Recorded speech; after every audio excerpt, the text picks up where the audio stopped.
जय श्री राम दोस्तों, हमारे चैनल में इस वैष्णव में आपका हार्दिक स्वागत है। मैं सभी देवताओं को प्रणाम कर श्री सत्यनारायण भगवान की कथा शुरू करती हूँ। प्रथम अध्याय। महामुनि व्यास जी ने कहा, बहुत समय पहले नैमिषारण्य तीर्थ में शौनकादिक 88,000 ऋषियों ने पुराण वेता श्री सूत जी से पूछा, हे सूत जी, इस कलयुग में वेद विद्या रहित मानवों को ईश्वर भक्ति किस प्रकार मिलेगी तथा उनका उद्धार कैसे होगा। हे मुनिश्रेष्ठ, ऐसा कोई व्रत अथवा तप बताइए जिसकी करने से थोड़े ही समय में पुण्य प्राप्त हो तथा मनवांछित फल मिले। ऐसी कथा सुनने की हमारी बहुत इच्छा है। इस प्रश्न पर शास्त्रों के ज्ञाता श्री सूत जी ने कहा, हे वैष्णवों में पूज्य, आप सभी ने प्राणियों के हित एवं कल्याण की बात पूछी है। अब मैं उस श्रेष्ठ व्रत को आप लोगों से कहूँगा जिसे श्रेष्ठ मुनि नारद जी ने श्री लक्ष्मी नारायण जी भगवान से पूछा था और श्री लक्ष्मी नारायण जी भगवान ने मुनि श्रेष्ठ नारद जी को बताया था। आप सभी श्रोतागण यह कथा ध्यान से सुने। मुनि श्रेष्ठ नारद दूसरों के कल्याण हेतु सभी लोकों में घूमते हुए एक समय मृत्यु लोक में आ पहुंचे। यहाँ बहुत सी योनियों में जन्मे प्राय सभी मनुष्यों को अपने कर्मानुसार अनेक कष्टों से पीड़ित देखकर उन्होंने सोचा कि किस यत्न के करने से इन प्राणियों के कष्ट का निवारण हो सकेगा। मन में ऐसा विचार कर श्री नारद विष्णु लोक गए। वहां श्वेत वर्ण और 4 भुजाओं वाले देवता, जिनके हाथों में चक्र, शंख, गदा व पद्म थे तथा वरमाला पहने हुए थे, उन्हें देखकर उनकी स्तुति करने लगे। नारद जी ने कहा, हे भगवान, आप अति शक्तिवान हैं। मन तथा वाणी भी आपको नहीं पा सकती। आपका आदि मध्य अंत भी नहीं है। आप निगुण स्वरूप सृष्टि के कारण भक्तों के कष्टों को नष्ट करने वाले हो। आपको मेरा सत सत नमन। नारद जी से इस प्रकार की प्रार्थना सुनकर विष्णु भगवान बोले, हे योगीराज, आपके मन में क्या है? आपका किस कार्य हेतु यहाँ आना हुआ है? निसंकोच कहे। तब मुनिश्रेष्ठ नारद जी ने कहा, मृत्यु लोक में सब मनुष्य जो अनेक योनियों में पैदा हुए हैं, अपने अपने कर्मों द्वारा अनेक प्रकार के कष्टों के कारण दुखी है। ऐ स्वामी, यदि आप मुझ पर दया रखते हो तो बताइए कि उन मनुष्यों के सब कष्ट थोड़े ही समय में कैसे दूर हो सकते हैं। श्री विष्णु भगवान जी ने कहा, हे नारद, मनुष्यों की भलाई हेतु तुमने यह बहुत ही उत्तम प्रश्न किया है। जिस व्रत के करने से मनुष्य कष्टों से छूट जाता है, वह व्रत मैं तुमसे कहता हूँ, सुनो। अति पुण्य प्रदान करने वाला स्वर्ग तथा मृत्युलोक दोनों में दुर्लभ एक अति उत्तम व्रत है, जो आज मैं तुमसे कहता हूँ। श्री सत्यनारायण भगवान का यह व्रत विधि पूर्वक संपन्न करने पर मनुष्य इस धरती पर सभी प्रकार के सुख भोग कर अंत में मोक्ष को प्राप्त करता है। भगवान विष्णु के ऐसे वचन सुनकर नारद मुनि बोले, हे भगवान, उस व्रत का विधान क्या है, फल क्या है? इससे पहले किसने यह व्रत किया है और किस दिन यह व्रत करना चाहिए? कृपया यह सब मुझे विस्तार में समझाइए। विष्णु भगवान बोले, हे नारद, दुख, शोक एवं सभी प्रकार की व्याधियों को दूर करने वाला यह व्रत सब स्थानों पर विजय दिलाने वाला है। श्रद्धा और भक्ति के साथ किसी भी दिन मनुष्य संध्या के समय श्री सत्यनारायण भगवान कि ब्राह्मणों एवं बंधुओं के साथ पूजा करे। भक्तिभाव से केले का फल, नैवेद्य, घी, शहद, शक्कर अथवा गुड़, दूध व गेहूं का आटा देवे अथवा गेहूं के अभाव में साटी चावल का चूर्ण भी ले सकते हैं। इन सभी को भक्तिभाव से भगवान श्री सत्यनारायण को अर्पण करे। बंधु बांधव सहित ब्राह्मणों को भोजन करावे। इसके पश्चात ही स्वयं भोजन करे। रात्रि में श्री सत्यनारायण भगवान के गीत आदि का आयोजन कर श्री सत्यनारायण भगवान का स्मरण करते हुए समय व्यतीत करे। इस तरह जो मनुष्य व्रत करेंगे उनकी मनोकामनाएं अवश्य ही पूर्ण होगी। विशेष रूप से कलयुग में मृत्युलोक में यही एक उपाय है जिससे अल्प समय व कम धन में महान पुण्य की प्राप्ति हो सकती है। प्रेम से बोलो श्री सत्यनारायण भगवान की जय। प्रथम अध्याय यही समाप्त होता है। दूसरा अध्याय। आगे की कथा कहते हुए संत सूत जी ने कहा, हे ऋषियों, जिन्होंने प्राचीन काल में इस व्रत को किया है उनका इतिहास मैं आज आपसे कहता हूँ। आप सब ध्यान से सुने।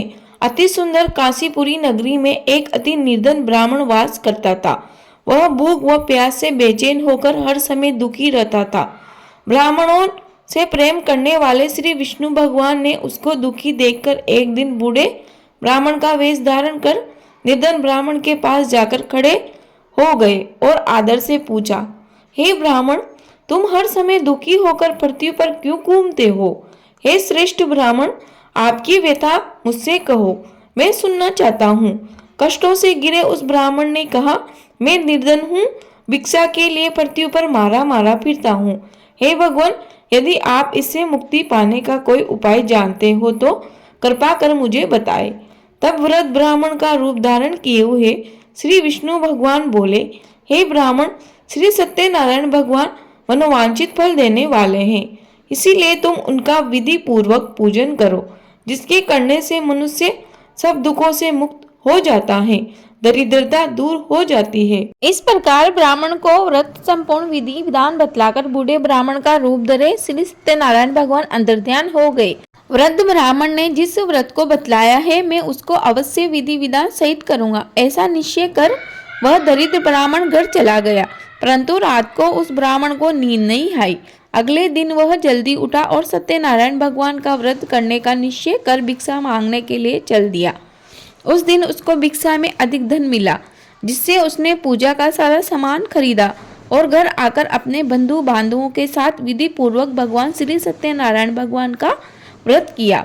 इसके करने से वह गरीब ब्राह्मण सब कष्टों से छूटकर अति धनवान हो गया। उस समय से वह ब्राह्मण हर मास व्रत करने लगा। सत्यनारायण भगवान के व्रत को जो शास्त्र विधि के अनुसार श्रद्धा पूर्वक करता है वह सब कष्टों से छूटकर मोक्ष को प्राप्त करता है। श्री सूत जी आगे ऋषियों से कहते हैं, हे ऋषि गणों, इस तरह नारद जी से श्री सत्यनारायण भगवान का कहा हुआ यह व्रत मैंने तुमको कहा। हे श्रेष्ठ ऋषियों, अब आप और क्या सुनना चाहते हो, मुझे कहो। तब ऋषियों ने कहा, हे मुनीश्वर, संसार में इस कथा को सुनकर किस किसने इस व्रत को किया, हम सब सुनना चाहते हैं। मुनियों से ऐसा सुनकर श्री सूत जी ने कहा, हे मुनिगण, जिस जिस प्राणी ने इस व्रत को किया उसकी सभी कथा आप सुनो। एक बार वह ब्राह्मण जो अब धनी बन चुका था अपने बंधु बांधवों के साथ शास्त्र विधि अनुसार घर पर श्री सत्यनारायण भगवान का व्रत कर रहा था। उसी समय एक लकड़ी बेचने वाला बूढ़ा व्यक्ति वहां आया। उसने सिर पर रखा लकड़ियों का गट्टर बाहर रख दिया और ब्राह्मण के मकान में चला गया। प्यास से बेचैन लकड़हारे ने उन्हें व्रत करते हुए देखा। वह प्यास को भूल गया। उसने कथा का अभिनंदन किया और पूछा, ए ब्राह्मण, आप यह किसका पूजन कर रहे हैं? इस व्रत को करने से क्या फल मिलता है? कृपा कर मुझे बताए। तब उस ब्राह्मण ने कहा, सब इच्छाओं को पूर्ण करने वाला यह व्रत श्री सत्यनारायण भगवान का है। इन्हीं की कृपा से मेरे यहाँ धन एवं ऐश्वर्य का आवागमन हुआ है। ब्राह्मण से इस व्रत के बारे में जानकर वह लकड़हारा अत्यंत प्रसन्न हुआ। भगवान का चरणामृत लेकर और भोजन करने के पश्चात वह अपने घर को चला गया। अगले दिन लकड़हारे ने अपने मन में संकल्प किया कि आज गांव में लकड़ी बेचने से जो धन मिलेगा उसी से भगवान सत्यनारायण का श्रेष्ठ व्रत करूंगा। मन में ऐसा विचार कर वह लकड़हारा लकड़ियों का गट्टर अपने सिर पर रखकर जिस नगर में धनवान लोग रहते थे ऐसे सुंदर नगर में गया। उस दिन उसे उन लकड़ियों का दाम पहले के दिनों से चौगुना मिला।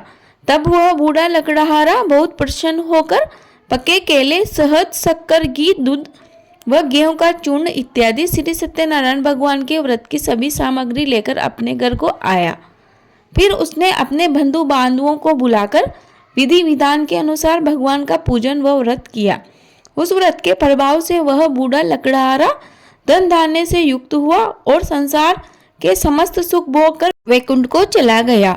बोलो सत्यनारायण भगवान की जय। कथा का दूसरा अध्याय समाप्त होता है। कथा का तीसरा अध्याय। श्री सूत जी बोले, ए श्रेष्ठ मुनियों, अब मैं आगे की कथा कहता हूँ, सुनो। प्राचीन काल में उल्लामुख नाम का एक महान ज्ञानी राजा था। वह जितेंद्रिय व सत्यवक्ता था। प्रतिदिन मंदिरों में जाता वह गरीबों को धन देकर उनके दुखों को दूर करता था। उसकी पत्नी कमल के समान सुंदर मुख वाली और सती साध्वी थी। एक दिन भद्रशिला नदी के तट पर वे दोनों विधि विधान सहित श्री सत्यनारायण भगवान का व्रत कर रहे थे। उस समय वहां साधु नामक एक वैश्य आया। उसके पास व्यापार के लिए बहुत सा धन था। वह वैश्य नाव को नदी किनारे पर ठहराकर राजा के पास आया। राजा को व्रत करते देखकर उसने विनम्रतापूर्वक पूछा, हे राजन, आप यह क्या कर रहे हैं? मेरी सुनने की इच्छा है। कृपया आप यह मुझे भी सुनाइए व समझाइए। महाराज उल्लामक ने कहा, हे वैश्य, मैं अपने बंधु बांधवों के साथ पुत्र की प्राप्ति के लिए श्री सत्यनारायण भगवान का व्रत व पूजन कर रहा हूँ। राजा के ऐसे वचन सुनकर साधु वैश्य ने आदर से कहा, हे राजन, मुझे भी इसका संपूर्ण विधि विधान बताइए। मैं भी आपके कहे अनुसार इस व्रत को करूँगा। मेरी भी कोई संतान नहीं है। मुझे विश्वास है इस उत्तम व्रत को करने से अवश्य ही मुझे भी संतान प्राप्ति होगी। राजा से व्रत के सब विधि विधान सुनकर व्यापार से निवृत्त हुआ वह वैश्य सुखपूर्वक अपने घर को आया। उसने अपनी पत्नी को संतान देने वाले इस व्रत के विषय में बताया और प्रण किया कि जब मेरे संतान होगी तब मैं भी इस व्रत को करूँगा। वैश्य ने ऐसे वचन अपनी पत्नी लीलावती से भी कहे। एक दिन उसकी पत्नी लीलावती श्री सत्यनारायण भगवान की कृपा से गर्भवती हो गई। 10वें महीने में उसके एक अति सुंदर कन्या पैदा हुई। दिनों दिन वह कन्या इस तरह बढ़ने लगी जैसे शुक्ल पक्ष का चंद्रमा बढ़ता है। कन्या का नाम उन्होंने कलावती रखा। एक दिन लीलावती ने मीठे शब्दों में अपने पति को याद दिलाया कि आपने जो भगवान का व्रत करने का संकल्प किया था वह आप अब पूरा कीजिए।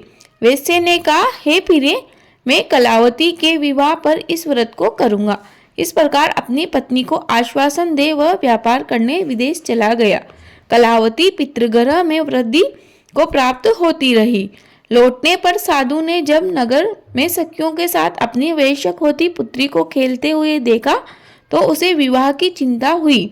तब उसने एक दूत को बुलाकर कहा, उसकी पुत्री के लिए कोई सुयोग्य वर देखकर लाओ। उसकी आज्ञा पाकर दूत कंचन नगर पहुंचा और देखभाल कर वैश्य की कन्या के लिए एक सुयोग्य वणिक पुत्र ले आया। उस सुयोग्य लड़के के साथ साधु नामक वैश्य ने अपने बंधु बांधवों सहित प्रसन्नचित्त होकर अपनी पुत्री का विवाह कर दिया। दुर्भाग्य से वह विवाह के समय भी श्री सत्यनारायण भगवान का व्रत करना भूल गया। इस पर श्री भगवान अत्यंत क्रोधित हो गए। उन्होंने वैश्य को श्राप दिया कि तुम्हें दारुण दुख प्राप्त होगा। एक समय अपने कार्य में कुशल वह वैश्य अपने दामाद सहित नावों का बेड़ा लेकर व्यापार करने के लिए सागर के समीप स्थित रत्नसारपुर नगर में गया। रत्नसारपुर में चंद्रकेतु नामक राजा राज्य करता था।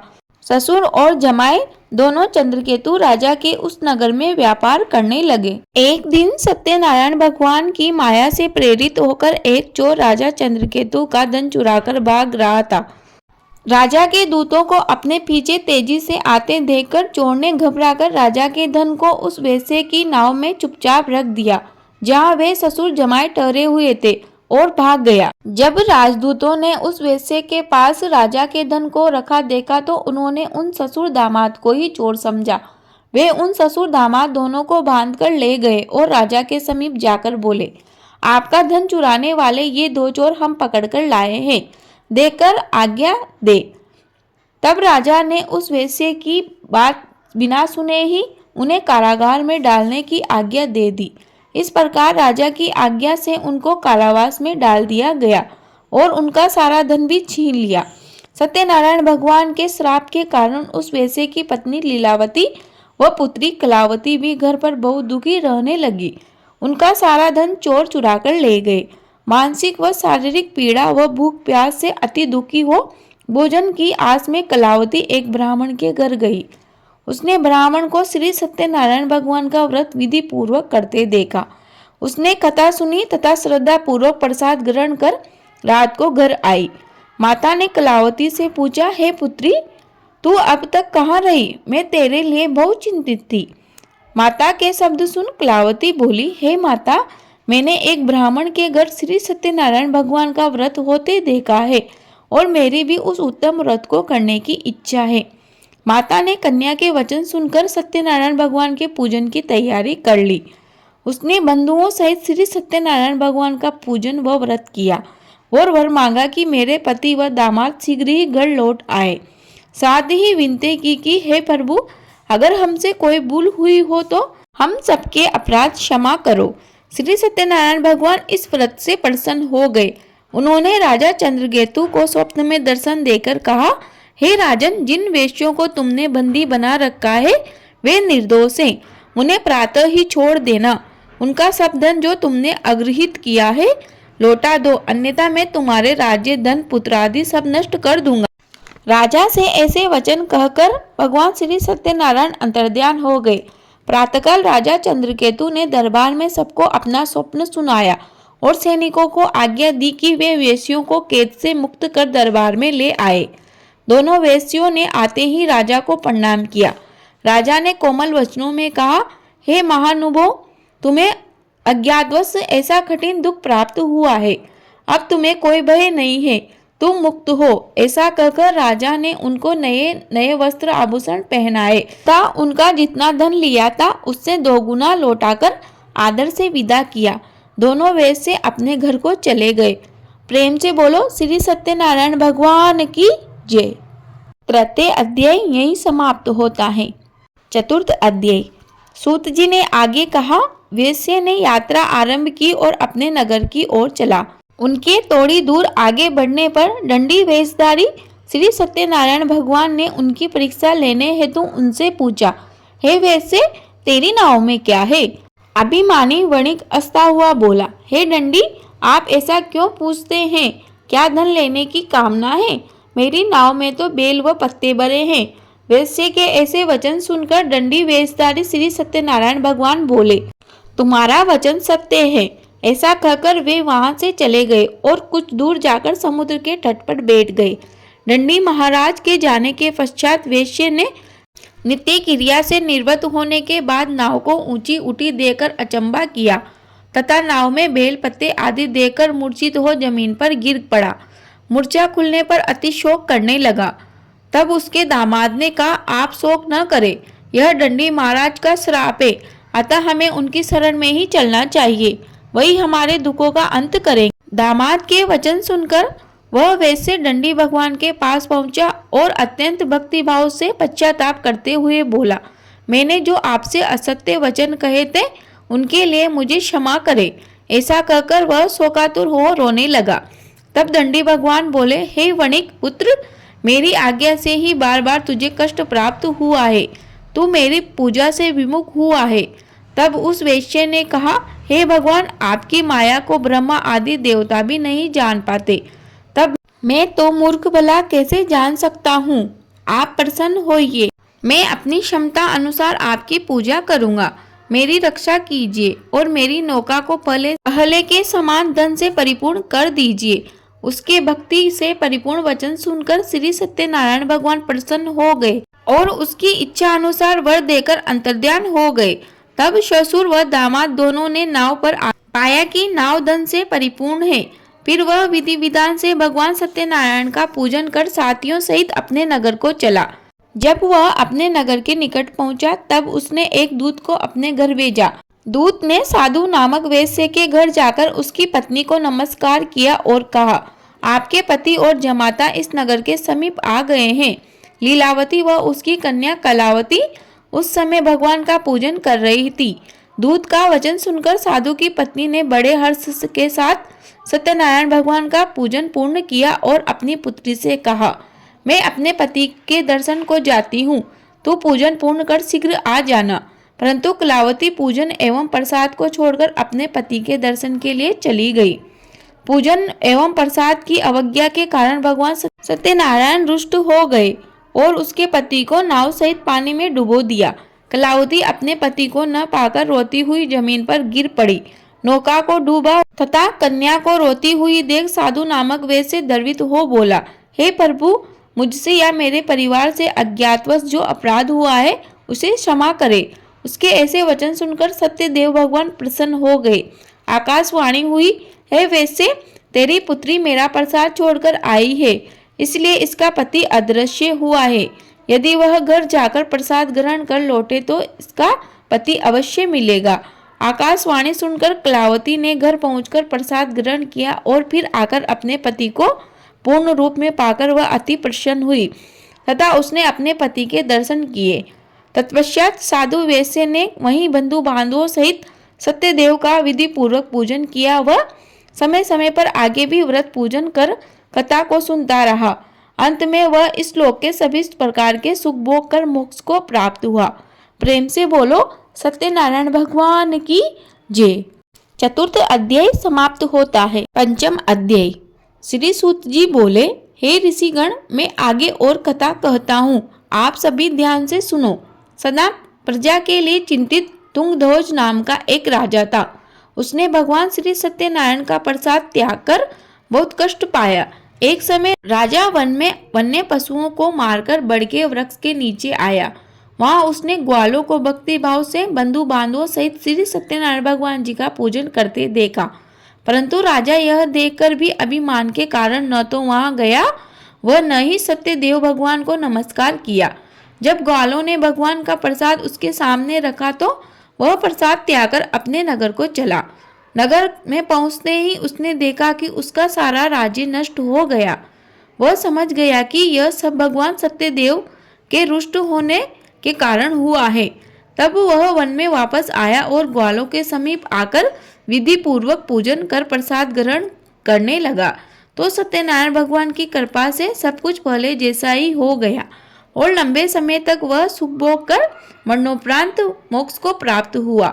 जो मानव इस श्रेष्ठ दुर्लभ व्रत को करेगा, श्री सत्यनारायण भगवान की कृपा से उसे धन धान्य की कोई कमी नहीं होगी। निर्धन व्यक्ति धनी हो जाता है, संतानहीन को संतान प्राप्त होती है तथा सब इच्छाएं पूर्ण कर अंत में वह वैकुंठ धाम को जाता है। अब उनके बारे में भी जानिए जिन्होंने पहले इस व्रत को किया और उन्हें श्री सत्यनारायण भगवान के इस व्रत के प्रभाव से क्या फल प्राप्त हुआ। साथ ही उनके अगले जन्म की कथा भी सुनिए।